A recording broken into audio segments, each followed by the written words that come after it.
I feel like today we never really get that far down the path, so I don't have like a monetary value that we gave up because we're just like, hey, that's not going to work for us or whatever before we ever get that far. But I mean, the very first, before GMC, the first brand that ever approached us was a beer company. Yeah, Budweiser or something. And I was 20 years old, so I wasn't even in college. And they're like, hey, we want to give you guys free beer as much as you want. Just put them in the videos. And they're like, it's just not, like, that's what everybody would expect, 5 college guys to kind of do in their first, if they were to get fame and have a video and things like that. And like Corey alluded to, like, our faith is kind of that common thread that goes back to why we're able to continue to do this, we feel like 15 years later. And that just didn't totally align with what we wanted to be known for, or just really what we wanted to partake in even at that time. And so we turned it down, and early on, I would say it did keep us from a lot of opportunities, and we would certainly have been,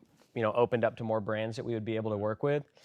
And I think now it's kind of crazy, 15 years later, like that is the number one thing that especially families come up and tell us now is like, thank you for creating content that we can sit down as a family and watch, and I don't have to worry about it. Or I can walk out of the room, and if my 4-year-old's watching it, then it's fine. It's okay. And I think that's kind of bled over into the brand world too, is why brands have been so open and willing to align with us now. Is we've proven that. And you brought up those timelines of those groups that were together. Like it is wild to think that we've been doing this almost 15 years, and that it's a lot of trust and content built over those years, and so we don't take that lightly. It's something that we always try and steward well, and it's turned out to be a real benefit to the business, when originally I don't think that was necessarily the case.